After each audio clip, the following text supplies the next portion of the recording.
Hi, everybody. Welcome to another COYS Cast. I've got the pleasure of introducing myself first and kind of trying to set a bit of a loose agenda for today. So my name's Andy, handle farsightxc2 on COYS.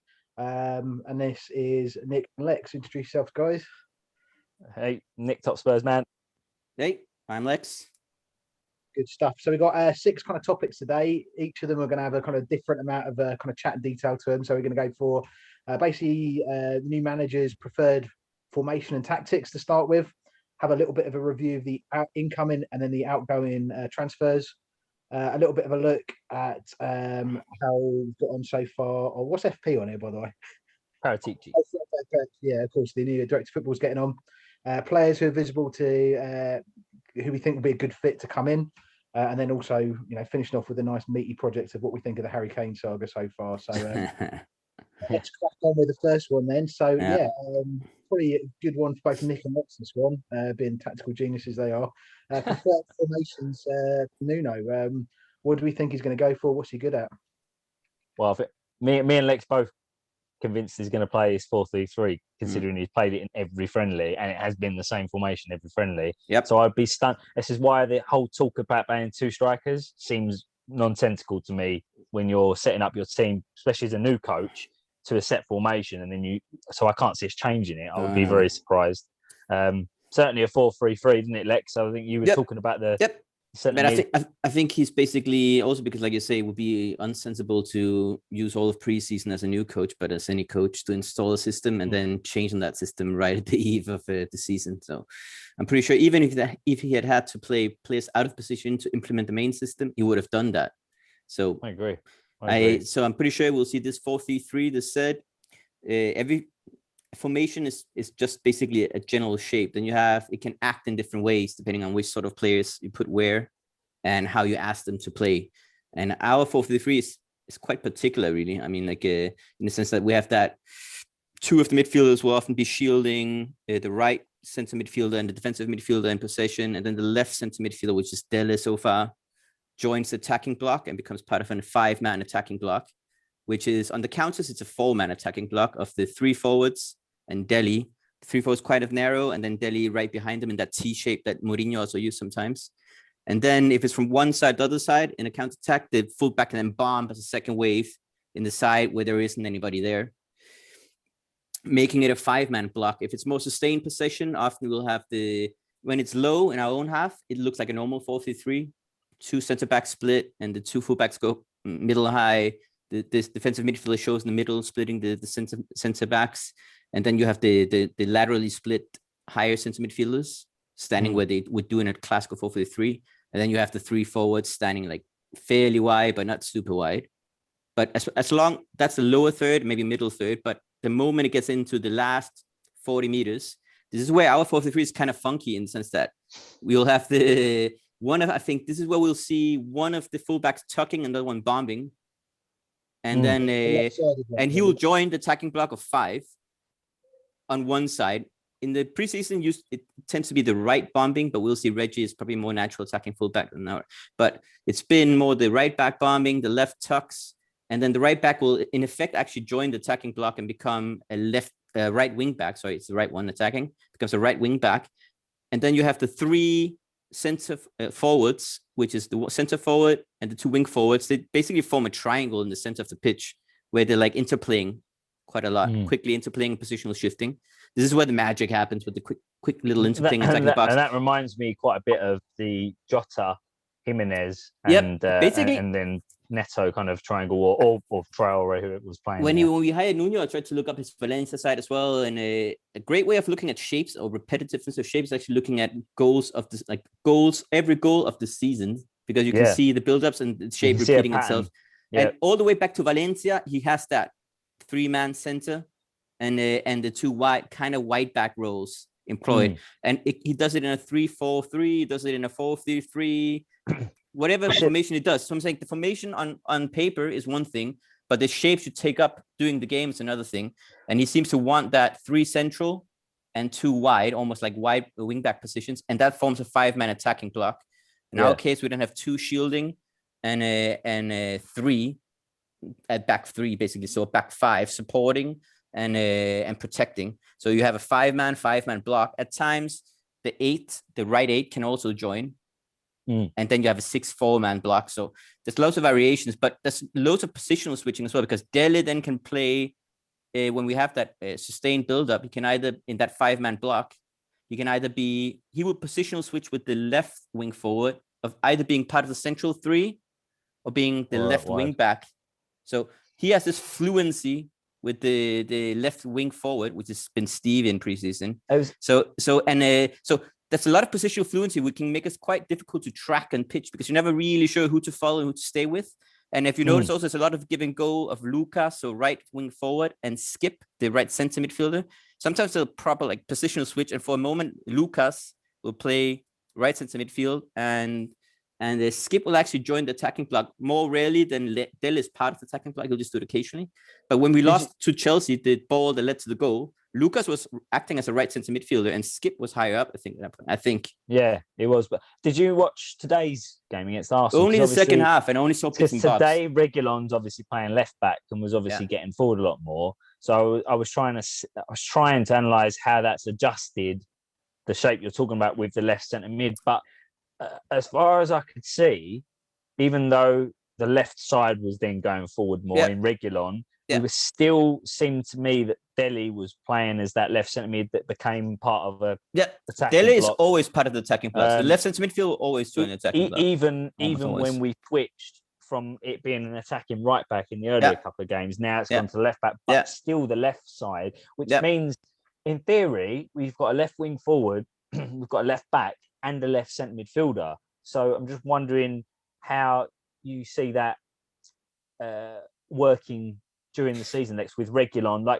to stop it becoming too overcrowded. How do you think you'll structure that? This is the thing. I mean, I'm pretty sure that if we were privy to the tactical meetings and the drilling, there will be they drill triggers. So the important thing is, this is a kind of complex system. Like it's a 4-3, but with all the position switching, and again, who takes up which wide position when, and when does Skippy know when to go into positional shift with the right wing.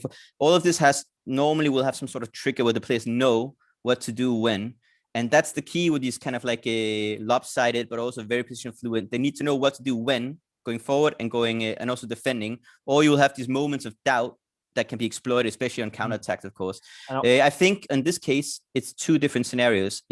One is when we're building up in very sustained possession, playing it out from the back. At that point, Dele and Stevie has some sort of trigger who's wide left and who is part of that central three. And then at that point, so far in preseason, the right back tucks.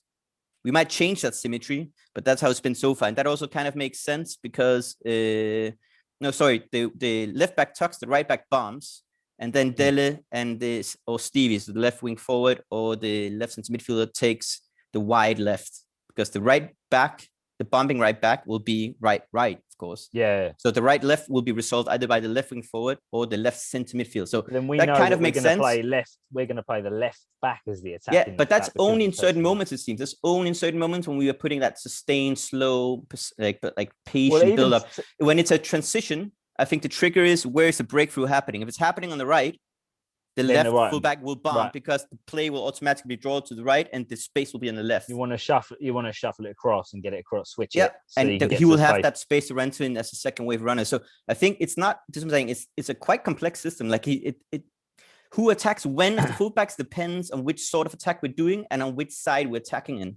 And today Tanganga got the assist for the goal as well, like from being in their box. So obviously it doesn't seem to be something where it's you can never go forward, basically. It doesn't seem to be as strict as that. So it does seem are you a little bit worried, you guys, that it's maybe too complex? I'm not saying our players are stupid, but more so you're a new coach, you've got obviously limited time before the season starts to get players understanding their roles. In terms of it's complicated and you could get caught out, but actually it's relatively safe. You've got that setback, you've got the two covering midfielders, you've got quite a dense amount of midfield players in the middle, so it's not like you're leaving spaces everywhere as well. So I think the question I was going to come to ask was a little bit, we might have a bit more possession and some of the better players than maybe he's used to playing, because actually, to be fair, if you look at Wolves, they're quite good on the break. I wonder whether they're going to have more ball and that's going to kind of complicate things. I don't know, because he had Moutinho and Neves in midfield, right? And to me, those are two excellent ball players. They've got some width, but they're very good in possession. So, and the midfield's the engine room of the team. If you've got a strong midfield, generally good possessional players, you'll do quite well in possession. Generally, if you've got them in centre mid. If you have Sissoko's in centre midfield, you will not be good in sustained possession. So, I wonder. I don't know how to. I think Andy would just have to wait and see. I'm not. Skip's good in possession. He's very good at moving the ball. Højbjerg has proven that he's better than certainly I thought he was in possession. But for Denmark, he looked outstanding at moving the ball progressively and being more of an all-action player, which actually I think suits him maybe better with Skip there alongside him. But to answer your question, I'm not sure, because Wolves they had good ball players in there with Neves and Moutinho, certainly when those two played. So it will be interesting to see. They did. My concern is I think we've got a few too many players in our team that struggle to retain possession, and I go. Reguilon struggles with it. Gives the ball away. Dele, his biggest weakness of anything is his ball retention is horrific. The amount of times he loses the ball in one touch, silly flick, something like that, and you do it in the middle three, you're in big the trouble. problem is when he gets possession in the middle, in the center of the park. When he gets the last third, it's not a problem. But it's not a third. When you're in the final third, it's not a problem, because you've got to try things, you've got to make things happen. But they said in this case, it might do him well that he is learning a centre midfield role now. So we'll see how he progresses. He's basically never played a stable centre midfield role at Premier League level. This is the first time he does it. We've got Lucas. Lucas is not great for ball retention at all. And Sonny actually it isn't amazing at ball retention. No, he's an alright ball player, but he's not a proper. I mean, when he plays wing forward, for example, he's not going to retain. He makes things happen, but he will lose it a few times, right? So that's quite a few players there straight away that don't retain. So when we talk about possession and keeping possession, maybe that's something we didn't touch on enough last season when we analysed it, and that didn't help us. Bergwijn's very good at ball retention generally. He's a good player. Very good. A good school player, Ajax player though. He's a school Ajax player. So, but this is two different things, and I'll try and answer them both things. The first one is it a good thing, or is it overly complex having all this sort of like positional switching and even like who participates where in the shape in the system? Is it a good thing? Is it a bad thing? Is it a good thing? Is it a bad thing in a short preseason as well for a new coach? It's both a good and a bad thing, in the sense that it creates this positional fluency and variancy, makes it very difficult to prep for us, and also to be focused enough and concentrated to know who follows who when, because players will often forget, like they'll just think, the number 6 is taking him when he drifts inside, and often it won't happen. We create loads of space already with Skip and Lucas having this little give and take and position switching going. So it's good for in possession if the players are drilled well enough and understand it well enough, and it's simple. The idea is simple enough that they can do it with the right triggers quickly enough. It can be a great attacking weapon, especially because it makes marking quite difficult in terms of communication and focus and communication and concentration. That's one. So, however, if the triggers are not good and becomes confusing or too slow, it's a problem. That doesn't seem to be a problem though. But defensively, it can be a problem, because we saw that a little bit against Chelsea when the Werner goal got disallowed. Dele was supposed to be part of the pressing block, apparently in the last third. So there's only 2 men in midfield. And Chelsea put a man in the spot who's supposed to be in the midfield 3, because he got confused. I'm supposed to press, I'm supposed to fall low. And he didn't fall low. Boom, ball into his space, threaded ball, goal in reality. So those kind of, in positional variancy, can be very good attacking if the players understand it. It's quick. But defensively, especially, if there's if we have confusion. Yeah, when you're playing Man City first up as well. Particularly on the counter-attack and the transitions, we need to have very set triggers about who does when we lose the ball. I'm quite encouraged by the fact we are actually playing 4-3-3 properly, because I think I've been asking and wishing Spurs would play that for most of my adult life. So it feels like anyway.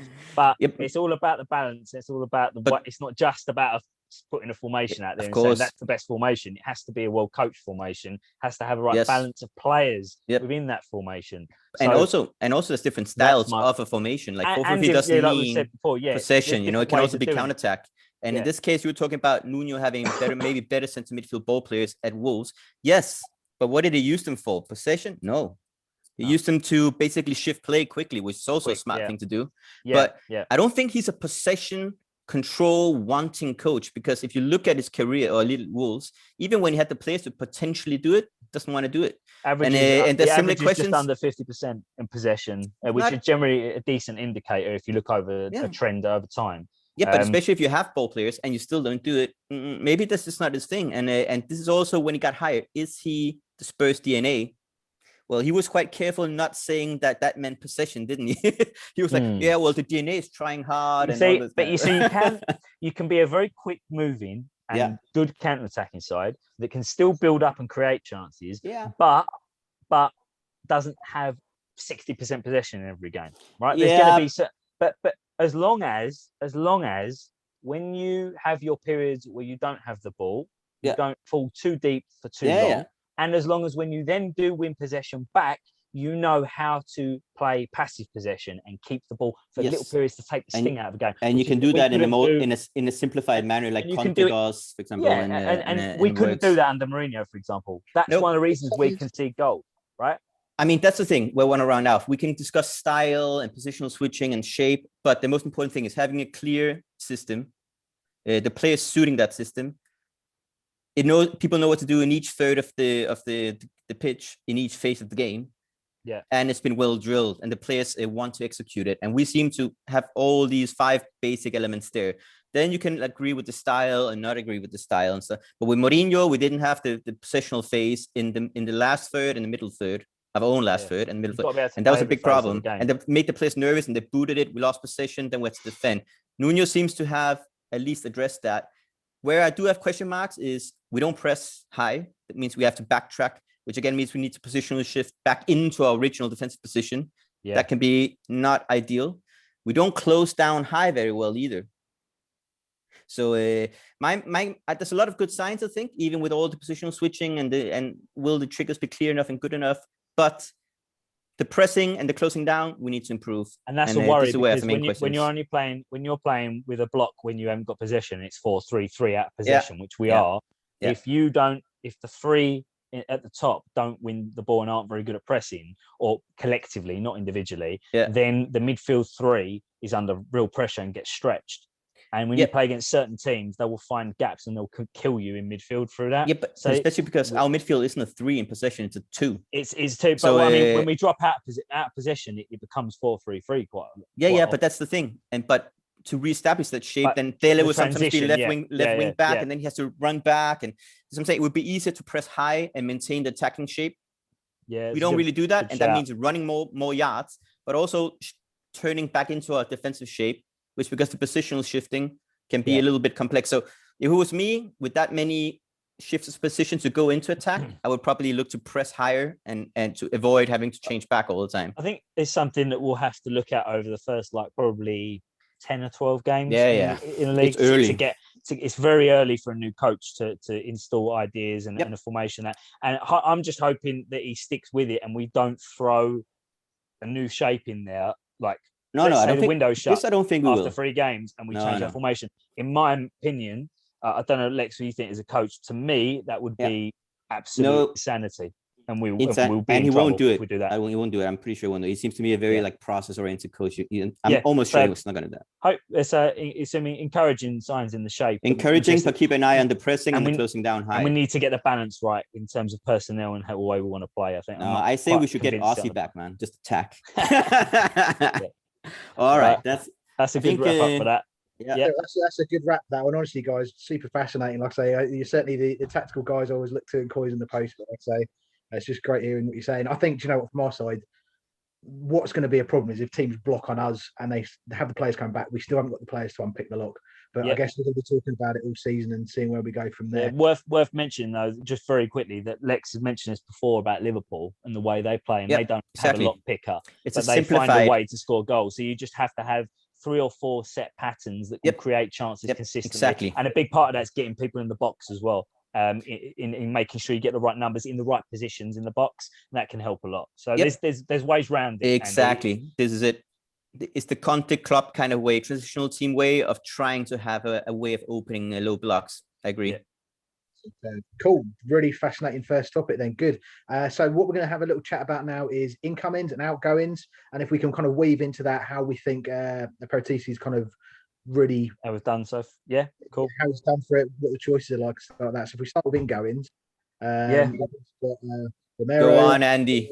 Galini. You've been so quiet. Come on. Yeah, I know. I'm listening to you guys. Yeah. Hill and Brian Hill. Hill, is that the Ryan Hill. Hill. Hill. He said Ryan Hill. I don't know what he said. Gotta love that. I'm half Greek and I can't even begin to pronounce it. And so Greek sounds a little bit like Spanish to me, at least. Sometimes you have the same. It's Brian Hill. I like it when you say it. I'll let my dad say it. He'll say it better than me. Right. I'll start with him if you want, because I've watched a little bit of him. I did know about Hill. I never expected us to sign him because I didn't ever think Sevilla were going to sell him because he is one of the jewels in their academy. Yeah. Very, very highly rated. Has been a traditional winger in many senses so far, playing primarily from the left, although he has played from the right for Eibar this season. The season just gone.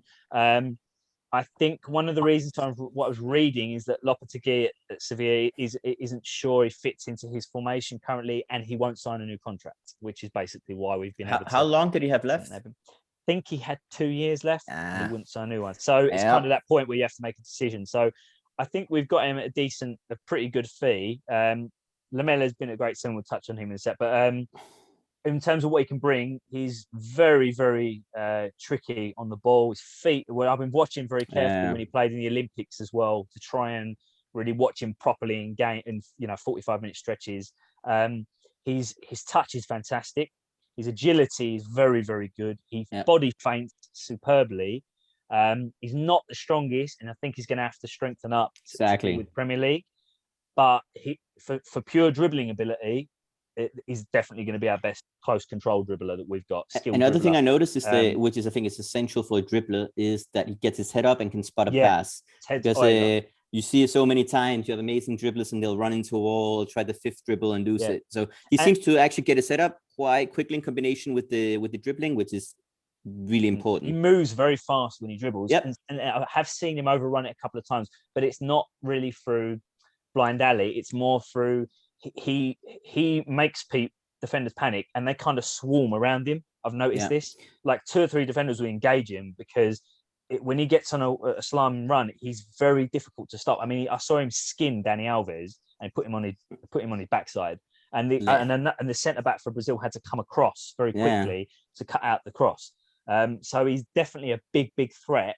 He's very, very raw still. And what I would say is left wingers in today's formations, the way he's playing it, are a bit of an extinct creature. I say that as someone that used to play very much as a left wing and had to evolve as formations have changed as I've played the game. I can just imagine with a ponytail running down the wing. Not quite. Moved to the right hand side. I've moved. I play a lot more from the right as well. Sometimes on the left. And he play on the right, which is I think one of the big I've questions. seen he has played on the right. According to transfermarket.co.uk, he's played there. I think it's 12 times last season for Eibar. I've seen him shift out there a couple of times. In fact, 2 of his best moments from the Brazil final both came from the right hand side. First one was a goal that Spain equalised with, where he got the ball on the right, a runner inside right across him, and he flicked it into space ahead of him, and he crossed it, and Spain scored. And the other was the strike that I'm sure you've probably seen by now. If you haven't, I recommend you watch it. Gets the ball back to goal, kind of spins out, takes a touch, and absolutely lashes it. I saw that one.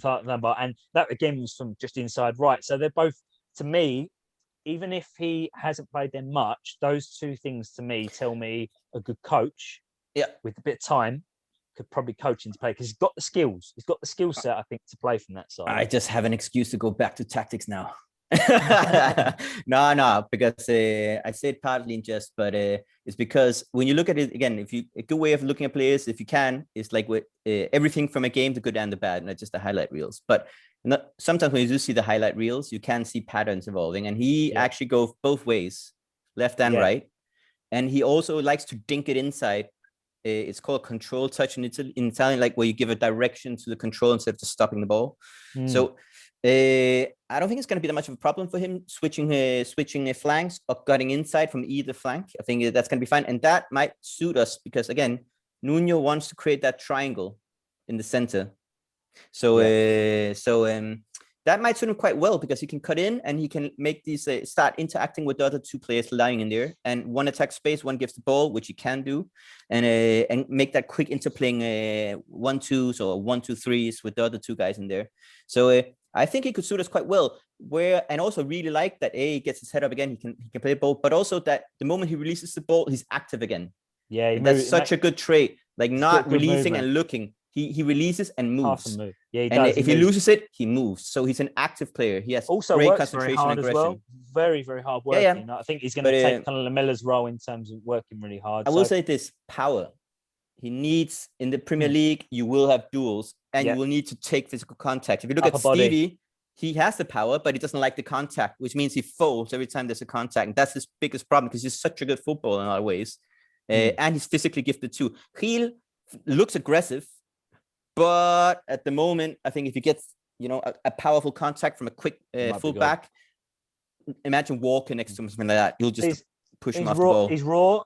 I'm hoping he can have the same kind of impact that Neto had in his first season at Wolves. But Neto shows power. But Neto's got power. But I don't mean style. I mean in terms of the impact it can have on the team, being a good impact from the bench, affecting games in the last 20, 30 minutes. No, he can do it. Easing him in the Europa Conference League, maybe. Getting some good minutes there to get him adapted to the way we want to play. I think it might end up being a little bit more like it's called a can open in Danish. Like when it's a really low block, it's a guy who can make in very short space. But if he can also get his head up, not only will he create chaos and draw in players, a bit like Grealish does as well, a dribbling playmaker. In a sense, he's maybe not a playmaker, but if you can dribble in little space and get your head up, you will create chaos.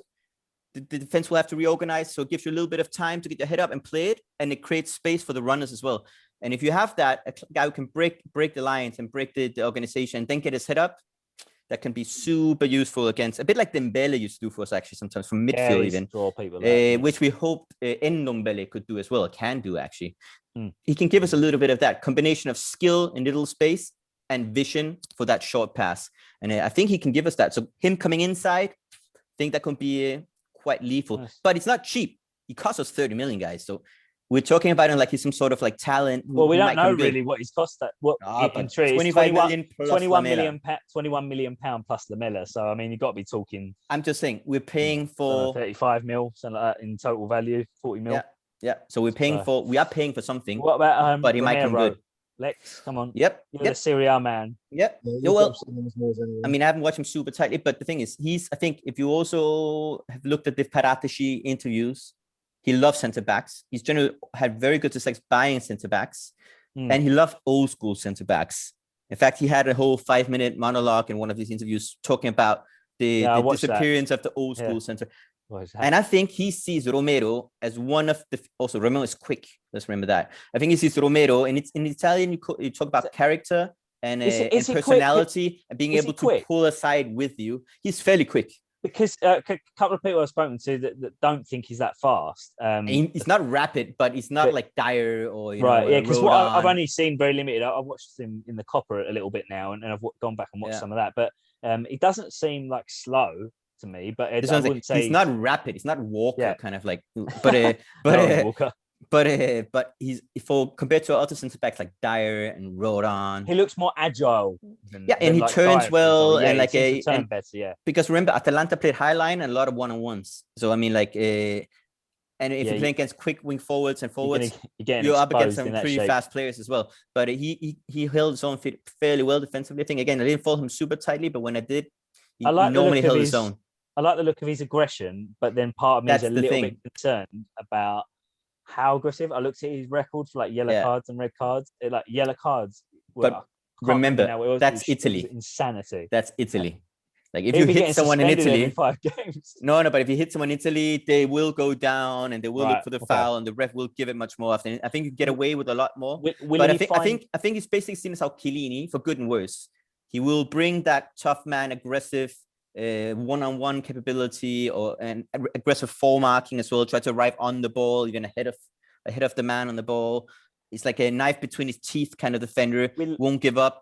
turns quickly, can follow the man even if it's a dribbling thing going on. So he's like a small pit bull terrier in that sense, you know. But will he get the done problem, I think, by like players that are very agile and nimble when he tries you to can dive stay in on and them gets... quite well though. This thing, even if he Can, gets turned, he's a quite good one-on-one player. So I'm not that Sounds worried wonderful. about his non-possessional game.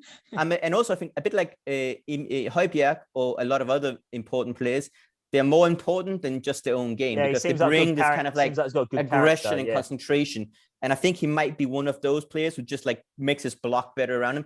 But my problem with him, potentially, for what people are expecting for that price tag as well, on the ball. Don't expect him to be Alderweireld on the ball. Nah. Right?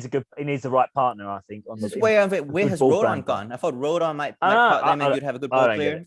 Yeah, I think we look like we want another centre back anyway, and hopefully it's not Cody, because if we want a good mobile ball playing centre back, that's not your man. And he can do a good long ball, but that's not. Yeah, but I think I mean he sounds fantastic. I've only seen him very limited, so I'm excited because of the people that I've seen rating him. Yeah, like, that know their football, right? Yep. And not just on COYS, but also from what I've read. Yeah.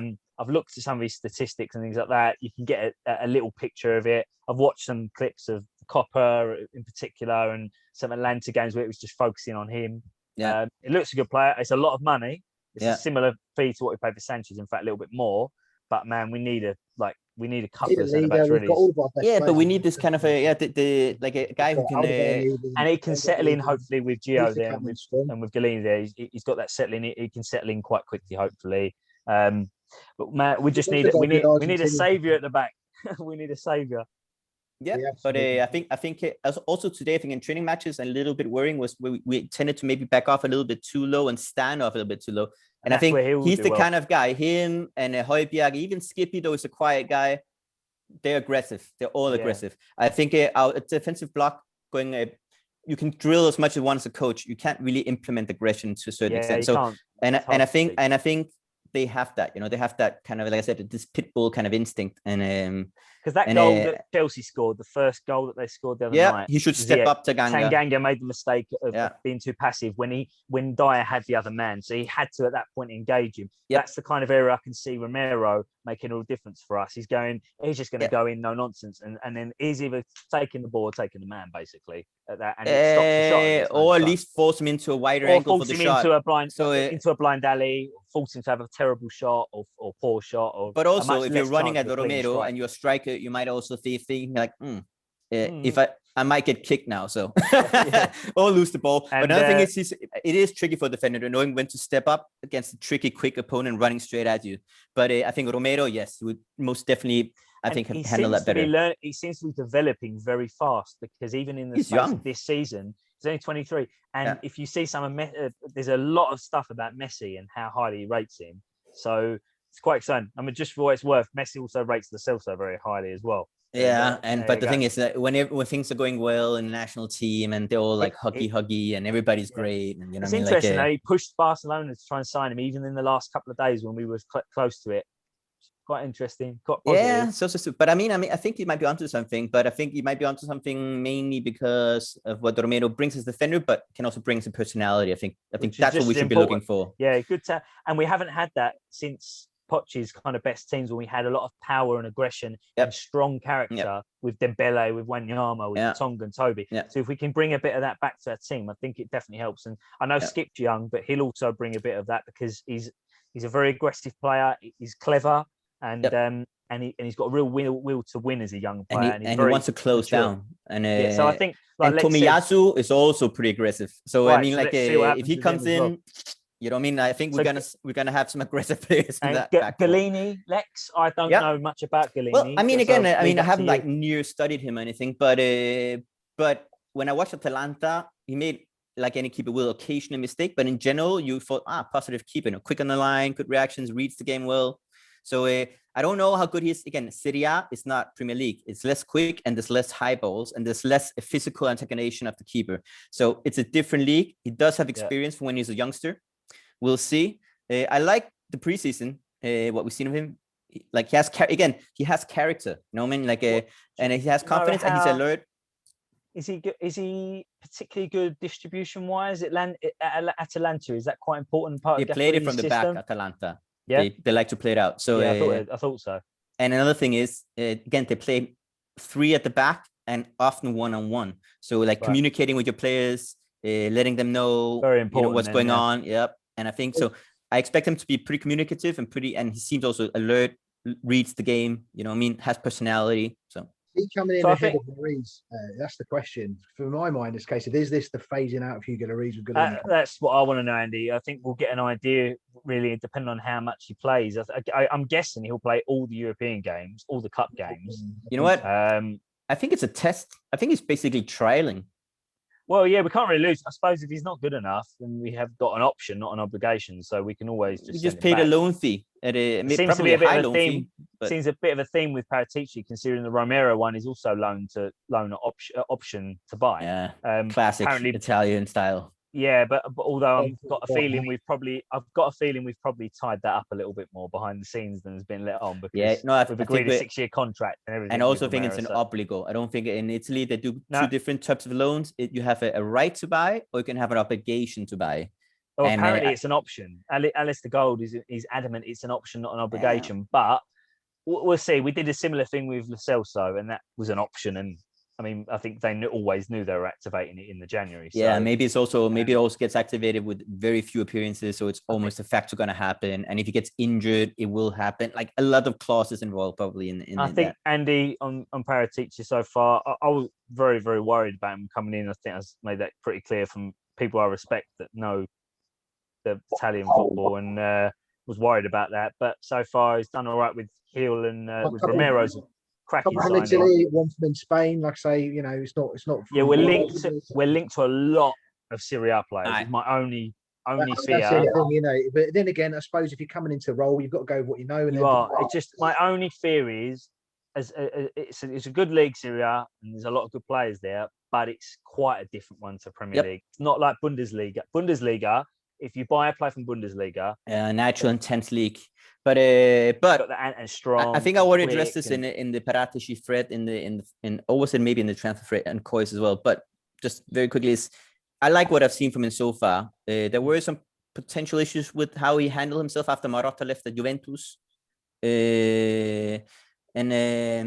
but that mainly came to not so much to identifying or buying players, but getting rid of players, which permit him to shape the squad better. So it was actually squad remodeling and rejuvenation and selling players are what is the issue, not buying players. And at Juve, I know a lot of people are worried about if he only looks at the Italian market.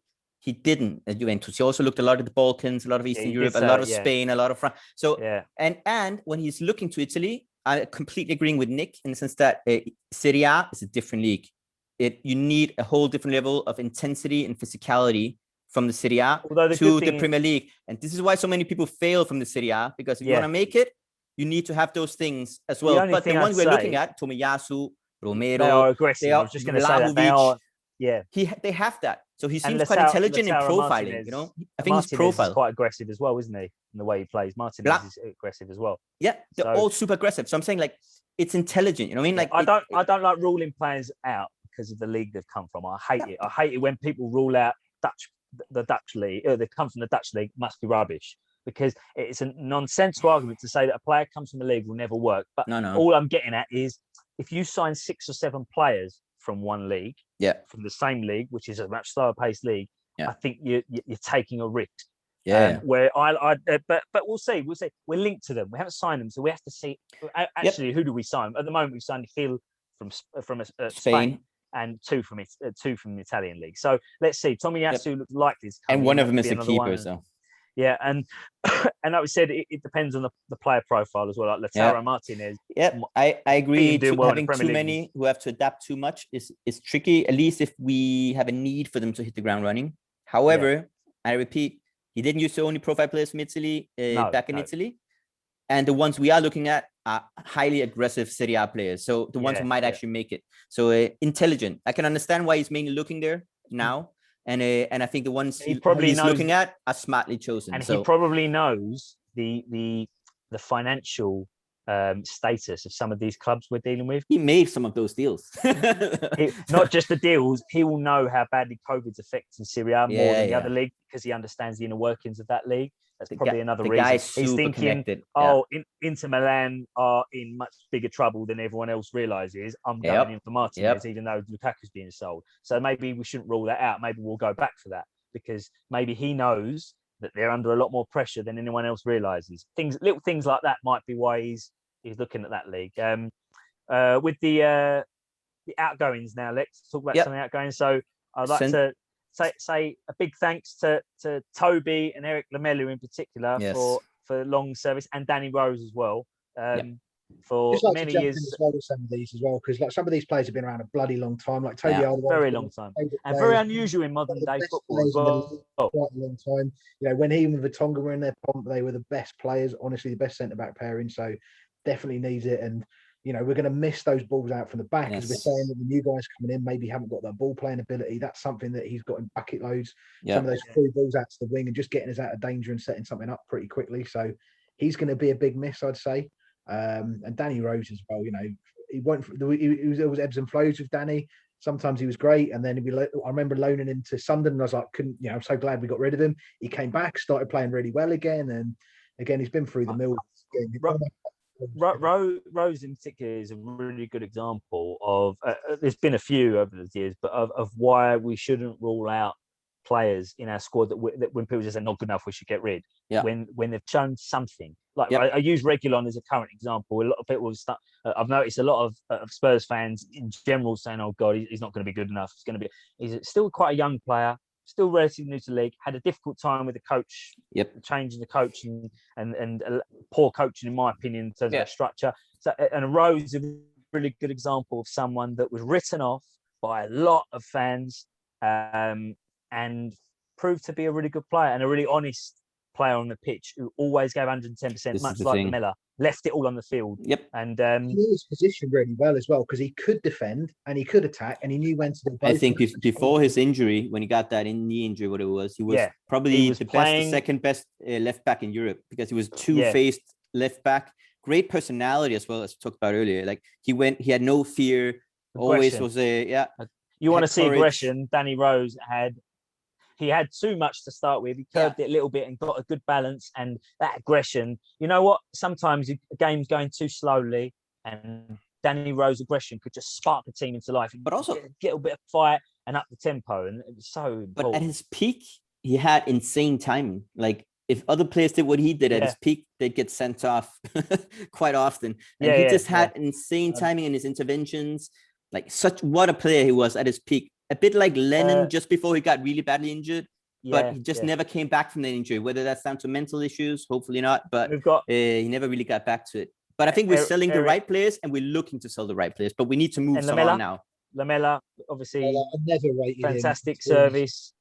Fantastic service to us. And he played quite well in a few games, but too many games. All the way, tax didn't break down. But I really respect these players who work really hard for a club. Clearly, the club meant something to him. But and I appreciate that, and that's why I'll always give those players kudos for what they gave to the club and the effort they put in, because people will say but every player should give work hard. It's a standard requirement to be a player. Actually, not every player works hard. You don't see it all the time. If it was that simple, every player would be renowned for being a Kante, for example, and covering every blade of grass. Actually, it's not. And Lamela did. Every time he stepped onto the pitch, he took the club to his heart, and he really gave everything for us. So I'm really thankful for his service. I think it was the right time for him to move on. Injury prone, late 20s, playing in a hard league, a cold weather league.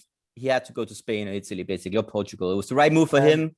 It was the right move for us. We got Gil, whatever. Joe Hart's obviously gone as well. Joe Hart's gone. That was a brief season. Didn't really, seemed to be a good pro behind the scenes, though. Got a lot of good comments from some of the younger players. So that's good to hear. But we shouldn't occupy a second. I think the thing is, like, we should have a young keeper, ideally, or someone like Gulini, who might become a new number one. You know what I mean? Like, so, Yeah.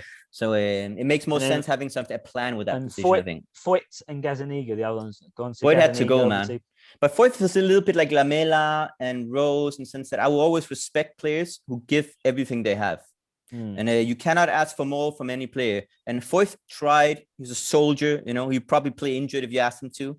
And so he's the kind of guy you have to kind of love. But I don't think he was ever going to be good enough. He had trouble in positioning and timing of marking. And he had that consistently even when given time. He was also bad at turning. He had very slow turning rate. And I don't think he was ever going to make it the right for him to move on and find a league that suits him. So I think, good sale. Yeah, and it will do well. I think it will do quite well at Villarreal as well, because he's done really well last season. So, yeah. I don't think he will ever become a true elite defender, but he might be better off in Spain. We'll see. Yeah, we'll see. We might have more chance of developing into a better player playing there. So, let's see. But we've got decent money for him as well, so that's good. But for the outs, the last one. Yeah, Gaza, again, he was never going to become number one. Maybe it was sold him while we could. Wasn't good enough, in my opinion. First, he looked decent, but I think actually, if you analyse some of his goalkeeping, it was terrible. Never forget the one where he missed the ball against Chelsea. When was it? Was that not season just gone? A season before? Well, I mean, I'm not a goalkeeping specialist or anything, but I think a goalkeeper, besides the technical things, there's also the personality thing, and he never really shown. I think, like, if you look at Golini now, I already feel like he's a character in his personality. Definitely a character, yeah. And then he's quick on the line, he's alert, he makes some good saves. So far, even it's early still, and we need to see how he's aerially and all this. But already now with Golini, I think he might be something. I never really had that sensation with Gazzaniga where I thought he might be our number one someday. Maybe very early on, you thought he looks interesting, but quite quickly, I think you realized he was never going to be more than number two. Yeah. And probably someone we should have made some money on before we just gave him away. So I think, again, if you have a number two position, either needs to be a super experienced guy who can add something to your backroom staff as well, to the dressing room, or it needs to be a young guy who can push a number one and maybe replace him. So, and then we've got just quickly talk about if there's any other players that are viable for us to sign. A lot. I've been touching on one since I see we got connected. Get Madueke back from PSV, because I hate it when academy players leave us and they're good talents. Getting back in. I watched against Ajax yesterday. This kid is. So that's a right wing forward, right? Right wing forward, left footed, cuts inside. And man, if we don't sign him, he's going to end up. He's a Spurs lad as well, isn't he? He's going to end up at Dortmund, and I could see him going somewhere like Liverpool or something. If we don't sign, I'd rather gamble and get him now, and he proves to not be good enough. But take the gamble and try and get him, because he's definitely got something about him. He gets the ball. He's got an aura around him. Something's going to happen. Yeah. And it's the Dutch league, so it's a weaker league.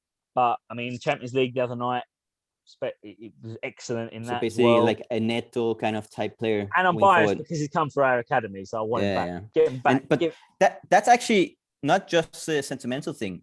Like being able to settle, knowing the club, knowing the surroundings, knowing England, the league, knowing the country, super important. Especially when we're having this big of a rebuild, we can't have too many young guys from different leagues, from different cultures. He's good one-on-one. He's a good dribbler. He's good one-on-one. And Nuno typically likes players that are good one-on-one, taking people on for Wolves. Yeah. He was known for that. Podence, Jota, Neto, Traore. And Madueke's definitely got something about him. And he likes powerful runners. He likes powerful runners. This is the thing with Gil. Does he have the power? This is what I mean. I'm not sure, but this is the only thing I have a question about. Gil. This guy sounds like he has it. I think we touched on Tomiyasu. And being so, I don't know. Need again, loads, but I know Spurs on COYS. He really rates him highly. He's good about him before, and again, aggressive, quick. He likes to arrive on the ball or ahead of the man. So a quick, aggressive mark as well. Obviously, been linked to like Vlahovic and Lautaro Martinez. But I thought just very quickly before we move on to Kane, I thought I'd ask who you guys would sign as the other centre back. As the other centre back, partner Romero, because there's a lot of talk about us getting linked to someone. Someone that's experienced and leader. The thing is, what do we want from that role? A leader who should be decent on the ball to partner Romero. Yeah. Any thoughts on an experienced player? Just briefly, Lex, before we go on to Kane. So an experienced centre back who's a good ball player and who's ideally already Premier League experience, so he already knows what it's about. Not necessarily Premier League, but just a good under leader or experienced. Yeah, but you think we need I to see a few people mention Koulibaly and Boateng, but yeah, he's not that great on the ball. And again, we can't. I don't think we can have a back line of 4 where 3 of them are new arrivals, and the one we in this case would be relying on for experience and calm is also a new arrival and doesn't know the league. I mean, so again, I think a good signing means he's the right for us for the need we have, and I think that's a tricky one. If we want an experienced, good, calm, ball-playing centre back. Well, this is the situation we're finding ourselves in because we're getting rid of Sanchez. I thought Rodon was supposed to be the guy next to Romero, but apparently I think they want Rodon and Dyer as backups by the sound of it. When I think Dyer would start the season. Back there. Oh God. Yeah. But if I could choose one signing, I think we need badly, whether Kane stays or goes, a centre forward who can rotate with him in the role Nuno wants from that centre forward. Because we don't know if he's leaving or not. And if he is, we have to sign 2. And one of them, again, would have been perfect with Ings, Premier League experience, calm, has the right profile. And the other one could have been a youngster. If Kane stays, the youngster like Vlahovic is fine. I would be happy with Vlahovic. But we need one of them in. Now, ideally, the young guy in now. And then if Kane goes, maybe we can move for the older Premier League experience, right profile. Another new player starting up, don't you? You actually want to, no matter what happens with Kane. We're in trouble here, lads. Our team. We're in trouble at centre forward now. I mean, like we risk starting the season with no real centre forward. Son's going to be striker. He's definitely going to play next week. Even if we sign Lautaro Martinez, he ain't going to play next week because he's been top up. The starting attack is going to be what we saw the last 2 games. I think it's going to be Son on top. Our team today will probably be our starting team next week. Besides maybe the right back. I'll leave you with that one, Andy. Back. Yes. Just from me quickly, sign Maxence Lacroix from Wolfsburg. Thank you very much. That's Romero's partner right there. Less money than Koundé. Fantastic talent. That's the one we want. Koundé would also be good. Calm. Koundé would be great, but he's not coming to us. No. Lacroix, 30 million. Get it straight in. Get him signed. Good player. And young, and he's you know what? Who was a calm? If he doesn't have to be quick, you know who was a calm, technically good ball playing centre back? Joachim Andersen, and we let him go to Palace. So if we don't want speed next to Romero, which I thought we wanted, which is why we let Andersen go, he would have been cheap, calm, ball playing, line leading, perfect. Yeah, but we can't get him now. So right, Kane then. This is the biggest topic I think that's been on for a little while. I think I've got a very slightly contrary position to a lot of people on COYS. So I'm going to start off with this one just to say, go. Right. So to set the stall out, first of all, you can't be behaving the way he's behaved. So let's just get that right. Having said that, do you not want these people who are a bit arrogant and a bit selfish, especially when they're striking, push the club forward? If you're Harry Kane and you're the best striker in the world, your club's not pushing on, you haven't seen the growth. The last couple of years, you've seen it dropping out. You've got this off. You think you've had a good chat with the chairman that said, you know what, we might consider an offer. And you don't know how that conversation is going to go. Might be remembered one party in a different way by somebody else. Surely you're going to be thinking, do you know what? I need more than this. And I'm not. Or he's not a Spurs fan, or he's let us down. Because actually, do you know what? As much as these things he may be, he might have grown up through the system. He's only probably got another couple of years left at the absolute top of his game. So I've got a fair amount of sympathy for the position, even if I think he's been really badly advised. Yeah. Listen, I don't have a problem with him wanting to go and win and wanting to win things before he retires. If he doesn't think he can do that at us, which he has a fair view to have that considering what's happened to us over the last couple of years, that's fair enough. But I don't care what he says in his statement. It's pretty obvious what he's done here. I mean, if you read between the lines, look at everything, look at all the evidence. He's basically not come back when the club wanted him to come back, is what he's done. So he has refused to train, essentially, right? It just, but what I have a problem with is lack of ambition. Everyone's going to go, what are you talking about? No. He's got these players. Too easy. These players, winning at these players joining Man City have got no ambition, because ambition is not being handed something on a plate. Ambition is building and achieving something. Okay, and I tell you who said it best: the basketball player Giannis, who won the NBA a few weeks ago, when he said, "I could have gone to any of those teams, but I didn't. I stayed here and I wanted to do it." And to me, Grealish, something, hey, let's just let City sign everyone, and let them go and have their league on their own. But you know what? I think he let's just all tried to go and give watch netball. what you advocate a chance by staying at Spurs and giving us a chance to become that. Where he could become this kind of like I think top he's team. done that. I think That's what I'm saying. I think he tried to do that, and at 28 with dodgy angles, with us looking at a rebuild, which is probably going to be 2-3 years until we are a regular top 4 club again. I think he said, I think his wanting to leave is logical. It's natural. I think he waited more than could expect it. So I think we all agree him wanting to leave. So I don't think anyone can really blame him for that. And he probably even gave us more time than maybe he should have, or we could expect. How he's going about it is probably not acceptable. He should have showed up for training like Berbatov did. And like Berbatov said, listen, I would like to leave. I know you're negotiating. I don't really feel like I can give my 100%. And then it's up to the coach to say, you know what? Listen, if you don't feel you can give all, stay in the bench. You know what I mean? He signed a 6-year contract. It's halfway through it.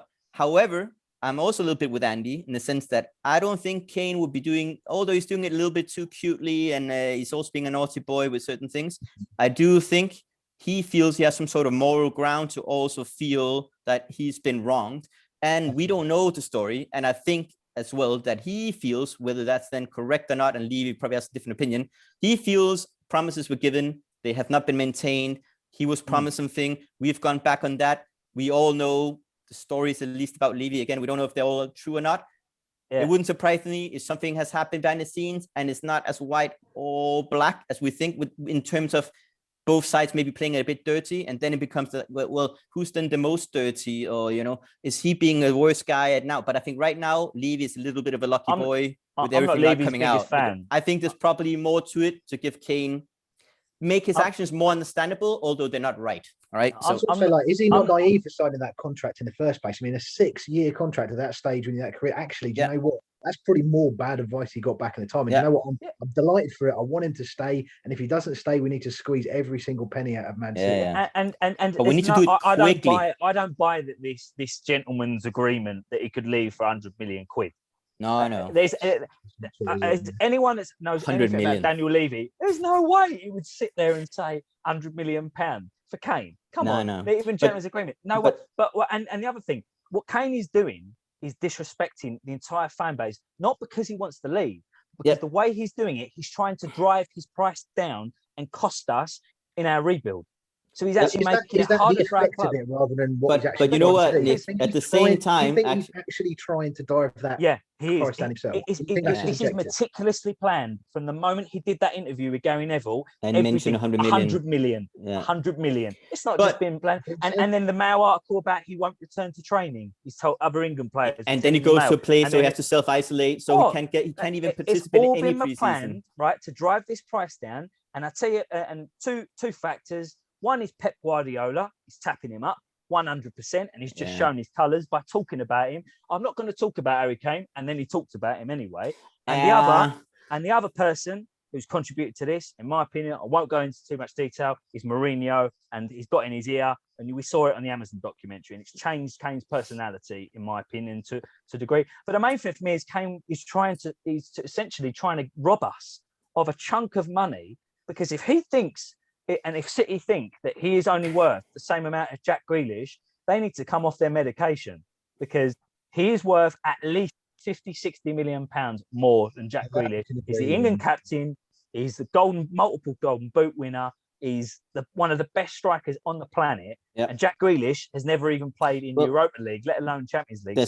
I rate Grealish, and I think in a year's time we'll be saying finally Pep has got his sort of Iniesta back, and amazing and stuff like that. So I think Grealish is actually one of the top trequartistas in reality of Europe, and now people will start realizing it, because he'll play in a massive team, and he'll certainly get the recognition that his performance actually deserves. But as for Kane, again, I think we will hear things coming out. We'll make him acting the way he does more understandable, although I do agree he's playing games as well. I don't think any of the two parties have played this probably entirely correctly with each other. And I think we will see that over time. That doesn't excuse him then doing the things wrong that he is doing, because he should show up for training. He should be open about it. Right. And he should just say, listen, I think I've been wronged. I want to leave. I think I've given enough time. I signed a long contract, but words were also said that if we didn't fulfill the promises, I would be left to move. And then he should leave us to negotiate. You're completely right, and get the right price for him. And if City won't pay for him, sorry, Then it's not our, we shouldn't have to sell you. Oh, Man City want this said though, pay this, so we have to sell you. I think there's another aspect than just like, is Kane in the right or in the wrong? Is it a mix and is it black and white? I think it's another aspect. We need it sorted quickly. Yeah, really quickly. We need to do a Dortmund and says, right, if you want him, yeah, you pay exactly 150 until Friday next week, or he is staying. He's not sold. Yeah, because exactly what we need to do. We cannot go into a new season with a 21-year-old, talented as he might be, Serbian, who had his breakthrough season in the Serie A. He's never played in the Premier League. And the other expect him to hit the ground running. That's unlikely. The other thing Kane's doing with this circus, by not showing up, you know exactly what's going to happen in the media. You know as a player what is going to happen if you don't show up there, right? He's creating this circus around our pre-season. We've got a new manager in who's trying to get a new squad together, trying to get us prepared, and he is destroying that preparation because everything is about Kane. I will say this though, no doubt behind the scenes there'll probably start to be fractures in the squad towards Kane as well, because I think we've already seen a hint of at least when he gets reintegrated. When he gets reintegrated, I think you'll see more of a problem potentially. But Son like that Instagram post, right? And it wasn't removed. Which one? For a long time, where it said about Kane 0 trophies, Tottenham 26 trophies, I think it was, right? It said no player is bigger than the club, and that to me, and no current player apart from Davinson Sanchez liked Harry Kane's statement as well, which was. But I think we'll see normally very more clearly once it's reintegrated. I will say this: so far, though, I think this team looks to have a good morale and it looks to believe in the project, and our head coach looks happy. And I think those are all massively good indications. We'll see when it's reintegrated, but at the moment, it doesn't seem to have affected us too negatively. I just think. I'm very passionate. We need it sorted, lads. We need it sorted, because if he leaves, we need two strikers, and one of them needs to be Premier League experience of the right type and of the right level. There's going to be no Premier League experience striker we can sign. We might start the season with Son on top and a 21-year-old non-Premier League experienced Serbian kid. Cheers, Lex. I'm just saying. Andy, what it's not unlikely. I don't have a problem with Kane wanting to go. I completely disagree with where he wants to go, because I've had enough of City and their blatant cheating. Me too, mate. Me too. I've had enough of their cheating now. I want every team to band together. I'm going to chant next week at that stadium. Every time they touch the ball, I'm going to stand up out of my seat. I'm going to chant cheat, and it's not going to do anything, but it's going to make me feel better.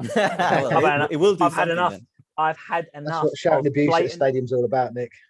I know, yeah. I don't ever abuse Spurs players. Always support them, but the away team, they're going to get it next week. Put it this way, but totally Kane, stuff. I just don't agree with him with the way he's going about it. And I get what you're saying. Totally get what you're saying about being frustrated, but you're not just disrespecting. You might be angry with the chairman, and this doing what you're doing, you're disrespecting the kit man. You're disrespecting the physio. You're disrespecting the fans, the players, the players you've played with that have left. You're disrespecting everyone associated to what you've done at that club for a long, long time. I think it's being unprofessional. It's disrespecting profession, basically, as well. So he knows better. And if he wants to move, right, we're fully entitled to get the fee that we deserve for him. And if that's 150, 160 million, there's no question about that, Nick. Till the moment we get that fee, and now if we get offered 170 million and we refuse to sell him, having had discussion and stuff, I could understand it, but I still wouldn't agree with it. I could understand it more, but City are trying to lowball us into selling him, and they're trying to tap him up, for sure, force us into selling him cheap. And that, to me, he's contributing to. Levy ain't falling for it. No, fingers crossed he doesn't, but he will come under serious pressure because City will think they can get Kane cheaper now for 130 million, maybe. You know what? Like that, because they will think that Levy thinks he has to get rid of him to rebuild the squad because of what Lex is saying. Yeah. Because if without Kane, we've got no striker. Yeah. So, and this is why we need a deadline, like whether he stays or he goes. The good thing about Paratici, I think he does have contingency plans lined up that he can execute very quickly. But we need to know which plan is it.